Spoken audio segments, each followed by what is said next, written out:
Hello, everyone. My name is Salih, and I come from Berlin. And it's really nice to be in Istanbul, in my home country. It's really nice to meet amazing people in this community.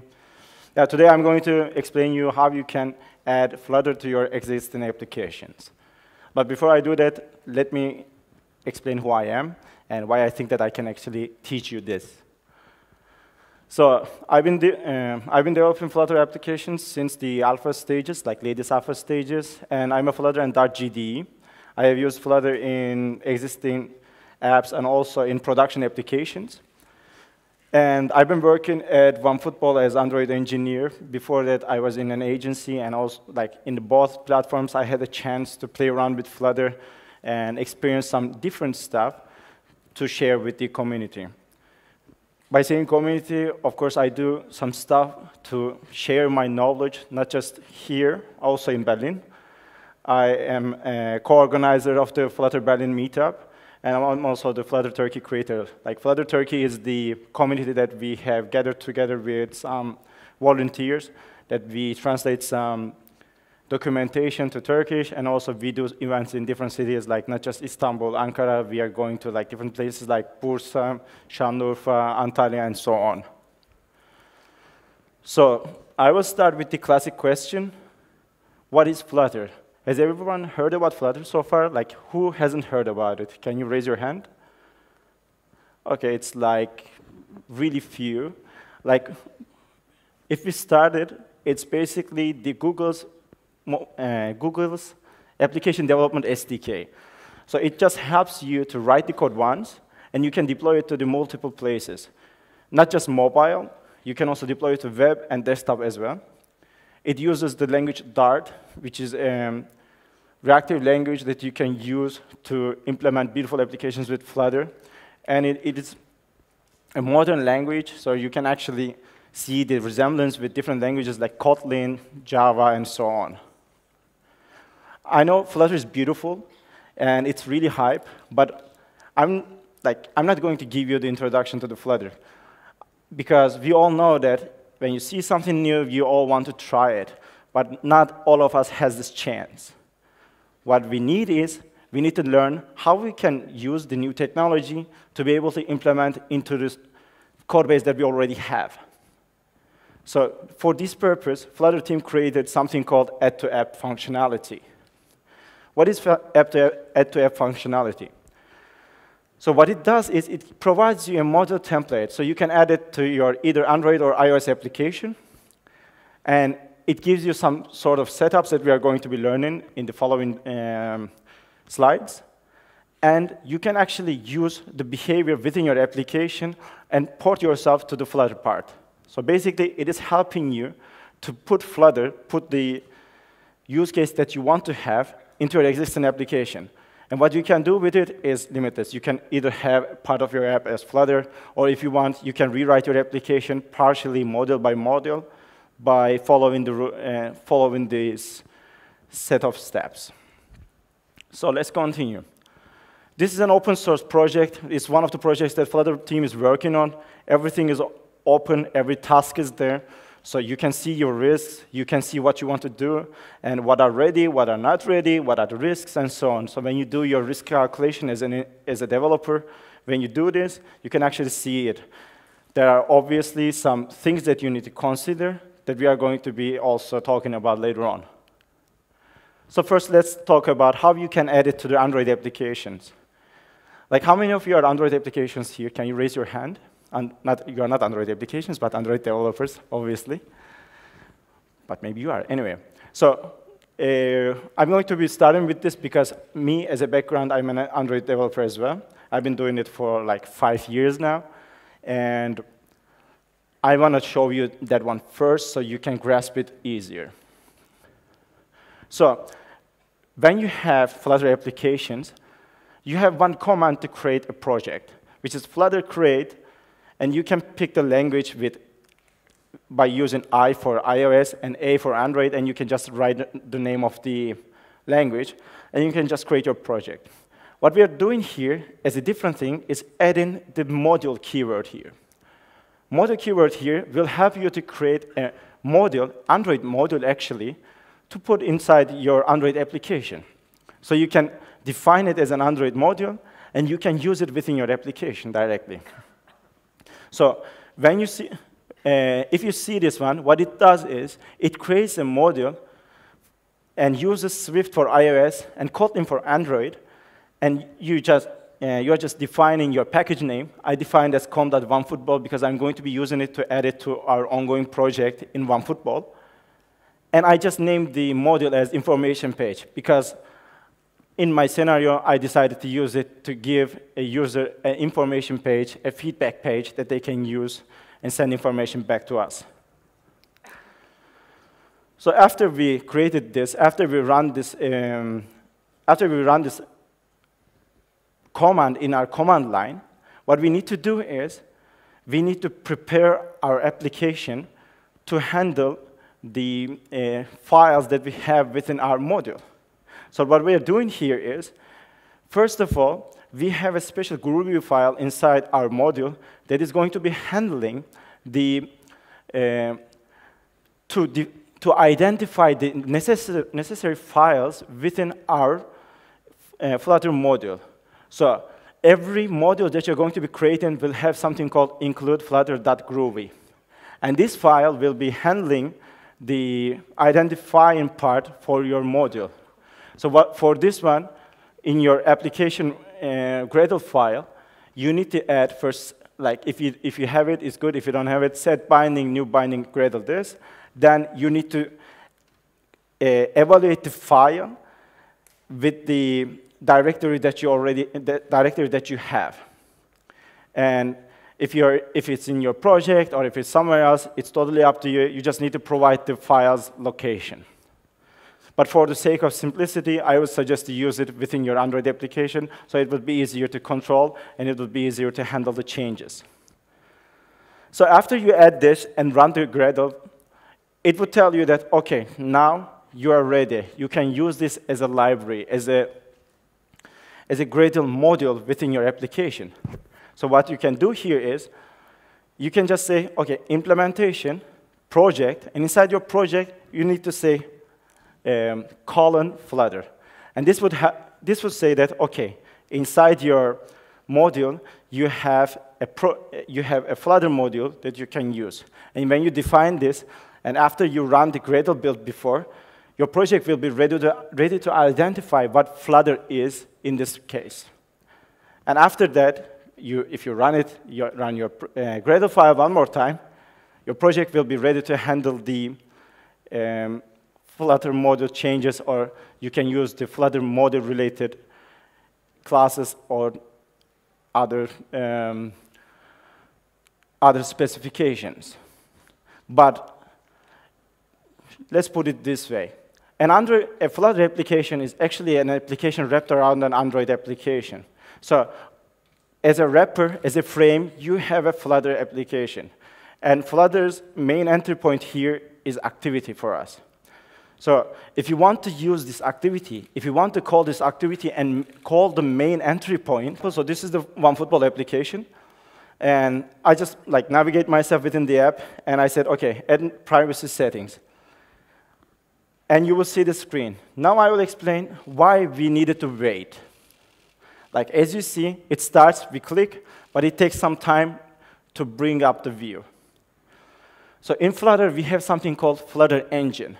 Flutter Engine is basically our base for everything, like animations, core UI stuff, and so on. And with the straightforward engine logic, it needs to warm up. So when you create the application, if you don't warm up your engine, it will not be ready to show up something out. So what you need to do here is, to prevent this long white screen, you need to warm up your engine. For that, it's pretty straightforward. You need to create an engine object and put it inside your application. And when you do that, it will be able to be ready to be shown exactly as it is. In iOS, it's a bit different, but we will go back to that soon. So I showed you the way to edit with command line because I want you to understand how this works in the background. Obviously, Flutter team is known with its own also tooling and other stuff as well. So tooling is important, and it needs to help us to do our job. And now you understand how it works. Now you understand actually when you write this module, what it does and how it brings up the module. So what we're doing here is, we can see that in Android Studio after 3.6, we can add Flutter by using Android Studio as a module. So for that, what we need to do is we can just say new module from Android Studio itself. And when you go to the new module page, you can see two options. Flutter module, which helps us to create the Flutter module itself, or there's an import Flutter module option, which, for example, you decided to do everything with command line, but you want to add this Flutter module to a project, so you can do it by using import Flutter module option. And in this case, if you do Flutter module and go and create your module, it's going to be doing everything that you have done before directly for you out of the box with the Android Studio 3.6. So we have created everything. It's perfect, and we have done a lot of development, and now we have something big. But we need to share this with other people as well. So we can do it with two ways. The first way is using Flutter module as AAR. What is the advantage of this? The advantage of this is when you have everything in AAR, you can actually share it by using providers or as a local library, and you would have consistency within the teams. So you can create your AAR file like as an Android archive file, and you can just like provide it to your teammates or other people. And after you do all this stuff, what you need to do is you can just say that, OK, take this file, use it in your project. And for doing this, what we need to do is, first we need to go and navigate ourselves to the modules folder from the command line. Right now, there is only command line support for this. And after that, you just need to write one command here, which is flutter build AAR. And this command will create an AAR file for you.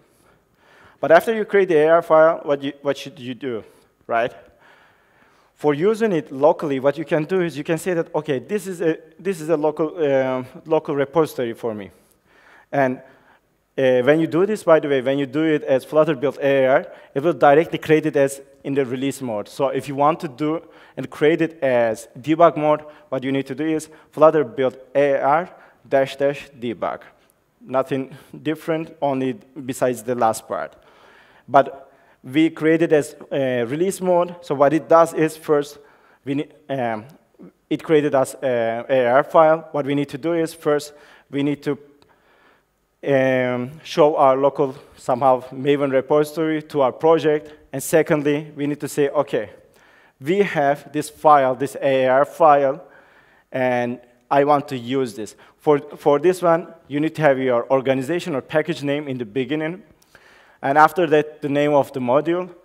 And Flutter release is a standard name. So if it's Flutter release, it will be Flutter release. If it's debug, it will be Flutter debug. And last but not least, it will be the version number of it.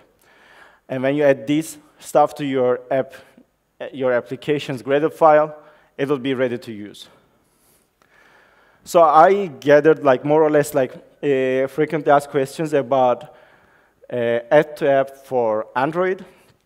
So like first one is, can I call Flutter code from Kotlin Java code? The answer is yes. So we have already seen that you can actually call an activity from the Java code before. But what you can do is also, you can change the specifications of the call or directly connect yourself to the Flutter itself and change some stuff. And actually, you can prepare your code to be able to ready to handle some stuff. So long story short, you can do it. It's exactly the way that I showed. There is even a guide for this. I put the link here. So for going forward, I will share the slides later on, so you can check it out. The second thing is, can I call a certain Flutter page with a certain route? Again, the answer is yes, but let me explain what a route is. So in Flutter, you can do navigation in different types, but one of them is using the routes. Like, you can have a specific route for the specific location, and you can use it actually to be able to route yourself, like direct yourself within your application. But when you do that, it also brings you some flexibility around the navigation, and it is nice. And sometimes it helps us with our direct deep linking behavior to a certain page. And for doing this, what you need to do is you can use something called intent builder. And this intent builder coming from Flutter activity is basically you can change some specifications about how you call a Flutter intent. For example, you can have an initial route, which will be some page on your Flutter activity, on your Flutter application, and it will directly take you to that page, and you would be able to start from that page and show it to your users. And last question is, okay, we already explained this one. I think I clicked on the wrong one. Yeah, perfect. Can I use the hot reload and hot restart in my application? Because as we all know, one of the biggest advantages of Flutter is hot reload and hot restart. Yes, you can use it, but obviously for using that, you need to be inside the Flutter part of your application. So you can't use it in Android application itself. So what you need to do is, after you run your application, you can run a command flutter attach. And it will find the device that you have for debugging or testing or whatever it is whatever the usage is. And it will wait for it to go to the Flutter page itself. So it will wait a bit. And when you land onto the page for Flutter, it will directly attach itself to the debugger and it will show you this message. It will say, OK, you are ready with it now. You can show it. You can do the hot reload, hot restart, and so on. One downside about it is not supported yet from any IDE, so you need to do it from the command line. So this also shows a really important thing. You can do anything right now by simply attaching your debugger to the ongoing Flutter module. And for example, it provides us a local URL that we can use to do some stuff with developer tools coming out of the box with Flutter SDK itself. So you can do actually some performance checks or some simple debuggings and so on. So far we have done the Android part. I know it looks easy, and believe me, it is that way. Obviously, there will be some downsides that I'm going to be explaining later on, but Android part is actually pretty straightforward as it's shown. With the iOS part, what we are going to do is nothing different here so far. We are going to be creating the iOS module or Flutter module as we have created before. After we created this, what we need to do is we need to check our file system. Because one thing that we need to keep in mind is when you create the Flutter module, it shouldn't be inside your application. So in my case here right now, Open Flutter is the name of my folder which holds my iOS application. And exactly in the same level as it is, I have my Flutter package information page. As I said, it shouldn't be inside of it or outside of it. They should be in the same level.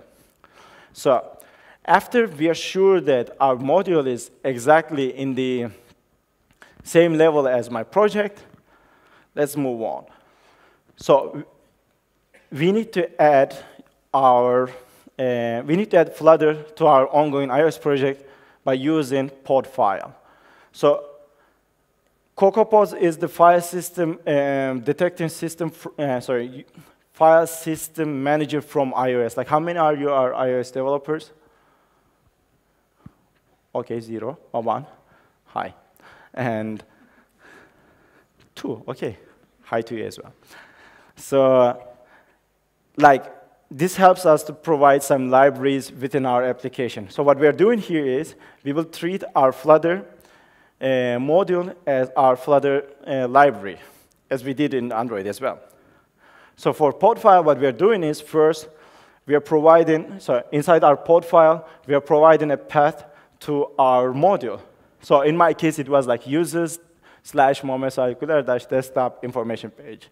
Like, best place to put your module is your desktop. So that's what I did. So afterwards, what I'm doing here is, OK, I have the path to be able to use it again afterwards that I'm going to show you. But what I'm doing next is I have a file inside my iOS folder within my module. I think it was a Ruby file. If I'm wrong, sorry about that. I will fix it later on. But I think it was a Ruby file. So what it does is it loads that file to me. So I can use it when I create my application to load the libraries.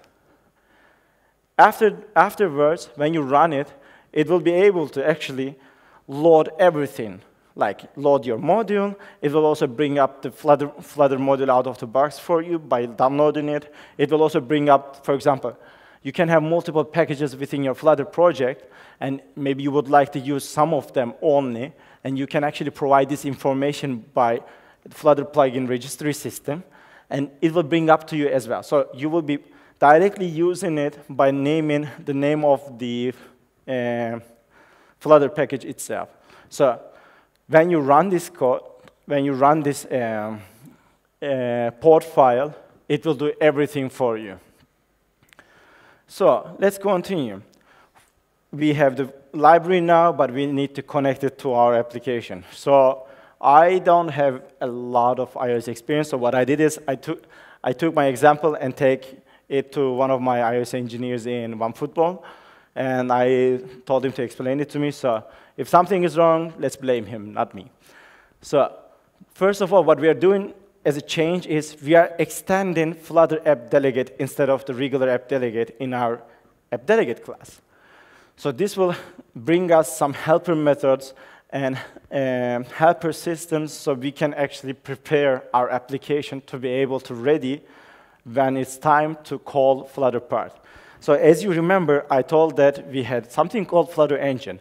And Flutter Engine is a special class that is handling all the specific stuff like animation, views, and so on, and it needs to be ready. So what I'm doing here is, before in Android, I did a mistake and I didn't show it, but I didn't prepare it. But now I have learned from my mistake, and I say, OK, I'm going to make it ready. So what I'm doing here, I'm creating a Flutter Engine object when the application is first called. And when the Flutter Engine is created and it is ready, I tell it to run, so it will be ready when it's time for it to be called. And next, what I do is I am starting the generated plugin register, which is the tool that I told that we can use directly for the plugins, not the whole module itself. After we add this and create the engine, we will be fine. We will be ready. So in our application, not here. Oh, OK, I'm going backwards again. Cool. So in our application, how to open the page is, again, what we need to do is we need to retrieve the Flutter engine. It's a nullable type, so I'm making sure that it's not null in the case that I call it. And when it's ready, and when I call it, it will directly show me the page. And only the let Flutter view controller part, the object creation, is coming from the Flutter itself. Self.present is totally out of the box from the iOS code itself. So you can see an example which is super low quality right now. So I have a button. When I click, as you see, we don't have the white screen anymore. It directly lands into the Flutter page. So all I did was add to code and use my amazing iOS skills, and I have created this one. So I will answer the same questions for iOS itself. like, because those are the main things that people ask mostly. So can I call Flutter code from Swift and Objective-C code? The answer is yes. You can do it. You can specify your View controller as you want to. But for this, for example, I needed to also have another session with the iOS engineers in my team to be able to learn it. There is no documentation about it yet. I will explain the reason for this later on. And the second thing is the same question. Can I start from the specific root? Yes, you can. What you need to do is, after you create a Flutter View controller object, you need to initialize the root by using setInitialRoot method. And after you say self.present, it will take you to the certain root. And last but not least, if you can use hot reload or hot restart, the answer is, again, yes, pretty straightforward. You need to attach your Flutter debugger to your device, and it will be waiting for it to be opened by Flutter module, and when it's opened, it will show exactly the same message and with the variables that you can use. But one more time, we don't have any ID support for this yet. So one thing that I wanted to show is debugging specific instances of Flutter. And the reason for that is Flutter supports that you can actually have multiple modules in your application. Maybe you have different modules that you want to use within your application, but there's only a problem in one of them, but you don't know. So you can actually isolate you can filter the ongoing modules by tagging them with some name, and at the end of the day, you can directly say that, okay, I want to debug, I want to attach to only this part of the module, only this module with this name. So what is missing from add to app? Like, so far, everything looks pretty straightforward. So far, everything looks nice. But obviously, there are some downsides. Like, biggest downside is add to app is still in preview. So it's not ready for production yet. You can use it, yes. I know some companies like Groupon, or like right now Alibaba is doing the same, like doing module by module rewriting by using it, but it is still in preview. So that's why we don't have a lot of support that we need yet. But as I shared in here or showed before, you can see the ongoing downsides, and you can decide for yourself. I need to learn how to use this. Exactly, like the second part was the full ID integration to support working with the Flutter Dart code is not ready yet. So hot reload, hot restart, and so on, a lot of stuff needs to be created manually by a command line. So that's why you need to, you don't have the ID support in this version yet. And one thing that to keep in mind is right now since it's in preview mode, there are a lot of movement going on with the class names. And for example, right now there's io.flutter.facade.flutter fragment, but they are replacing it with another package name and another class. And they both exist, and you shouldn't use the deprecated one. And this kind of stuff can make things harder or complicated than as it is. So it gives, since it's in preview mode, you need to be twice careful when you do something else. And one more downside that I can say is there are still glitches in the Android Studio creation. So when I create the Android Studio, it might put the Gradle commands into the wrong file or to the wrong position according to your project. This is what happened to me when I do it with Android, when I do it for OneFootball. So I needed to move some files around, not files, but commands around to be able to make it running. So also after Android Studio 3.6, there was a Dart problem if you're running your Android project and when you're trying to reach to Dart, but you can just solve it by opening your module in another IDE. So should you use it? This is 100% personal opinion. I would suggest to first do the evaluation perfect. Just know what you have and what you want. Check out the open issues. and how much it blocks you. Like, do the real, it's a dangerous word, but let's say engineering. Like, do the calculations carefully. When you do it, and if you see that all of this stuff going on is not blocking you, you can do it freely. As I said, I'm in contact with the Groupon people. I know how they do it, and for them, it's working perfectly. I don't know the Alibaba people, but like, they are moving to Flutter more and more, so they must be happy. And like, there are small companies in Berlin, like, they are trying their best to be able to embrace this functionality and to be able to actually, if they have one app, they want to have two apps by rewriting only once, or like move forward with both of their apps by using the modules, or even only the beautiful UI part that you can create with Flutter. So I would say that it's ready to use if you evaluate everything and be sure about yourself, which is the case for everything else as well.